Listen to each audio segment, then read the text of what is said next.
Hello, hi friends, myself Govind Saini and you are watching log m, let m for mathematics। आज हम discuss करेंगे एक बहुत important result जिसे कहते हैं बोल्जेनो-वायर्स्ट्रास थ्योरम। तो देखिए इसका स्टेटमेंट क्या है। एवरी इनफाइनाइट बाउंडेड सेट, एक तो सेट कैसा होना चाहिए इनफाइनाइट और दूसरा वो बाउंडेड भी होना चाहिए। Has at least one limit point, यानी कि कोई भी इनफाइनाइट बाउंडेड सेट में ले लूं उसका क्या होगा, कम से कम एक लिमिट पॉइंट तो होगा ही होगा। आइए देखते हैं इसका प्रूफ कैसे करना है। सबसे पहले हमें एक ऐसा सेट मानना होगा जो इनफाइनाइट भी हो और बाउंडेड भी हो। So let S, okay, let S is a infinite and bounded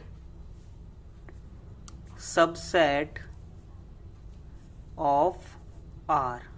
real numbers का सबसेट हमने ले लिया जो कैसा है, इनफाइनाइट भी है और बाउंडेड भी है। इनफाइनाइट का मतलब इसमें नंबर ऑफ एलिमेंट्स इनफाइनाइट है और बाउंडेड का मतलब कि ये क्या है, इसका सुप्रीमम और इन्फीमम दोनों एग्जिस्ट करते हैं। ठीक है, आइए अब हम इसको देखते हैं ध्यान से। तो एस क्या है, फर्स्ट ऑफ ऑल एस क्या है, एस बाउंडेड है।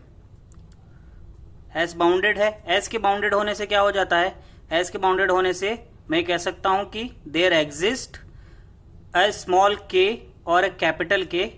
ठीक है, दो ऐसे नंबर्स एग्जिस्ट करेंगे जिसके लिए मैं इसको इस तरह से लिख सकता हूं कि के से बड़े एक्स और कैपिटल के से छोटे एक्स रहेंगे, जहां पर एक्स क्या है, for all x belongs to S. ठीक है, यानी कि ये बाउंडेड की कंडीशन है। आपको याद हो तो मैंने बताया था कोई भी सेट बाउंडेड कब होता है, जब वो इस कंडीशन को फॉलो करता है। तो इससे मैं ये लिख सकता हूं। ठीक है, सो इससे ये लिख सकता हूं। और सेकेंडली मैं क्या मानता हूं, मैंने माना लेट ए एक अदर सेट है जिसके अंदर एलिमेंट एक्स आर से इस तरह से आ रहे हैं कि जो एक्स है वो एस के क्या है, बड़े से बड़े एलिमेंट से बड़ा है। ठीक है ना, x is bigger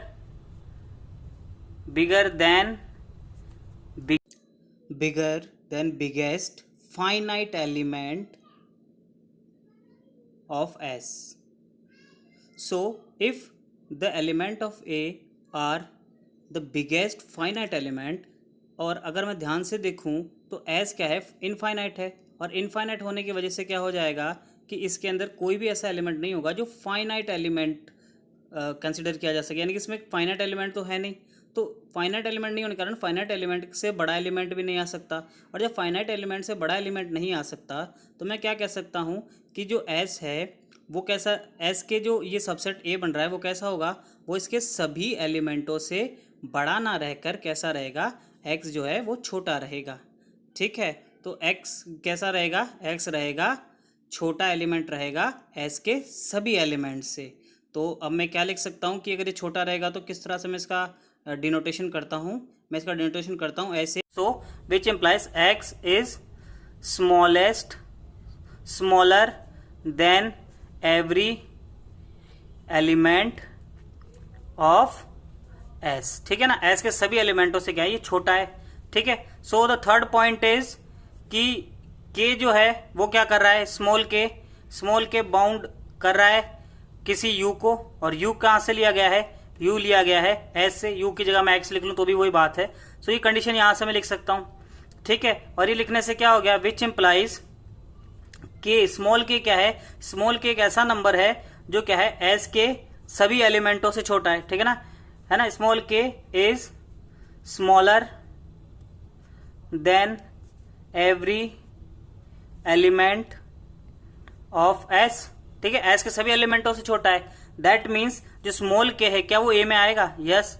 so small के इज बिलोंग्स टू ए, और स्मॉल के जब ए में आ गया that means A is not 5, which implies A is not 5, ए खाली नहीं है। ठीक है, अब ए क्या हो गया, A is non empty, A is non empty. Okay, अब ए नॉन एम्प्टी है भाई अपना।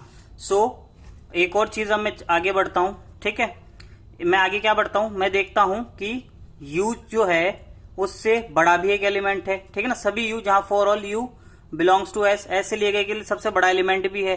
ठीक है ना, सो और साथ ही साथ अगर मैं एप्सिलॉन ग्रेटर देन 0 इस तरह से ले लूं, एक पॉजिटिव नंबर है जैसा कि मैंने आपको बताया था। सो के में एप्सिलॉन को जोड़ने पर ये क्या हो जाएगा, के से बड़ा हो जाएगा ना। और k ऑलरेडी किन से बड़ा है, u से बड़ा है, ठीक है, for all u belongs to s। तो ये क्या इंप्लाइज करता है, ये इंप्लाइज करता है कि जो k प्लस एप्सिलन है वो s के सभी एलिमेंट से क्या है, बड़ा है, ठीक है ना, ठीक है, is bigger than every infinite element of s, ठीक है। और ये क्या इंप्लाइज करता है, ये इंप्लाइज करता है कि जो k प्लस एप्सिलन है वो a में नहीं होगा, क्योंकि उसमें तो हम छोटे एलिमेंट लेके चल रहे हैं, ठीक है। सो और साथ ही साथ इससे क्या इंप्लाइज हो जाता है, इससे इंप्लाइज हो जाता है कि for all x belongs to a, जो अपना x है वो लेस देन रहेगा k से, ठीक है ना, इसके सभी एलिमेंट k से छोटे रहेंगे, विच इंप्लाइज, ठीक है, ये अगर एग्जिस्ट नहीं करता तो सीधी सी बात है k भी उसमें एग्जिस्ट नहीं करेगा, ठीक है ना, k भी ऐसा ही पोजीशन पर है। अब ये क्या कह रहा है, ये कह रहा है कि a जो है ना वो अपर बाउंड है, ठीक है ना, अपर बाउंड है a को अपर बाउंड कर दिया अपन ने, a अपर बाउंड हो गया, यानी कि इसका एक सुप्रीमम एग्जिस्ट करेगा, ठीक है ना, let supremum of a is equal to alpha, ठीक है ना, जो कि r में है, ठीक है ना, इन r होगा ही होगा, क्योंकि हर जो बाउंडेड सबसेट होगा r का उसका सुप्रीमम r में होगा ही होगा, ये मैंने पढ़ा है, ठीक है। अब ये चीज हो गई, अब हम आगे बढ़ते हैं और फिफ्थ पोजीशन पर जब हम जाते हैं, फिफ्थ पॉइंट पर, फिफ्थ पॉइंट क्या कहता है कि हमें अल्फा को ही क्या करना है, लिमिट पॉइंट बताना है, ठीक है ना, अल्फा को लिमिट पॉइंट बताना है किसका, s का। अब आइए वो कैसे होगा देखते हैं। सबसे पहले हमने इसका क्या करना है, नेबरहुड लेना है, तो अल्फा माइनस एप्सिलन और अल्फा प्लस एप्सिलन ये एक नेबरहुड हो गया, किसके लिए, एप्सिलन ग्रेटर देन 0 के लिए, ठीक है। सो इससे क्या हो जाएगा, और हम क्या जानते हैं, alpha is supremum of A, alpha supremum है ए का, ठीक है, तो विच इंप्लाइज जो x है, ठीक है ना, x जो होगा वो bigger than some finite element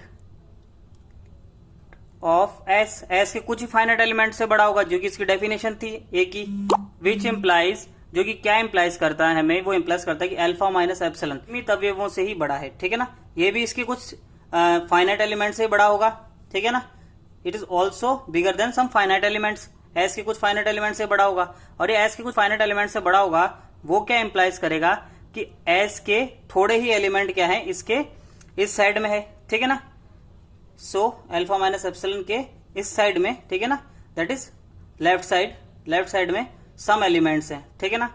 और ये क्या इंप्लाइज करता है, ये इंप्लाइज करता है कि एस के क्या है, बहुत सारे एलिमेंट, यानी कि इनफाइनाइट एलिमेंट्स क्या है इसके राइट साइड में है, ठीक है ना, इसके राइट साइड में इस तरफ है।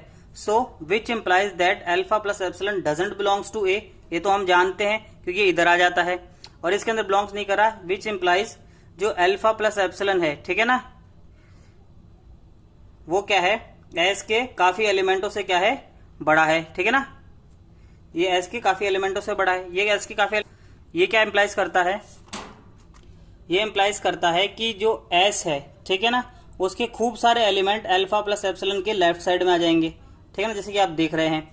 और इससे हम क्या कह सकते हैं, इस रिजल्ट से और इस रिजल्ट से हम कंबाइंडली कह सकते हैं कि ये जो हमारा नेबरहुड है इसके अंदर क्या हो रहा है, एस के बहुत सारे एलिमेंट आ रहे हैं, ठीक है ना, इनफाइनाइट एलिमेंट आ रहे हैं, इनफाइनाइट एलिमेंट आ रहे हैं, विच इंप्लाइज दैट जो हमारा अल्फा माइनस एप्सिलन और अल्फा प्लस एप्सिलन है उसमें क्या हो रहे हैं, एस के इनफाइनाइट एलिमेंट आने के कारण ये अल्फा क्या हो जाता है, एस का लिमिट पॉइंट हो जाता है। सो हमने एक लिमिट पॉइंट एस का निकाल लिया और हम एस का लिमिट पॉइंट लेकर आए, और चूंकि हमने एस एक रैंडम माना था तो हम कह सकते हैं कि every infinite bounded set has at least one limit point. So that's it from my side. हम नेक्स्ट वीडियो में डिस्कस करेंगे इससे आगे का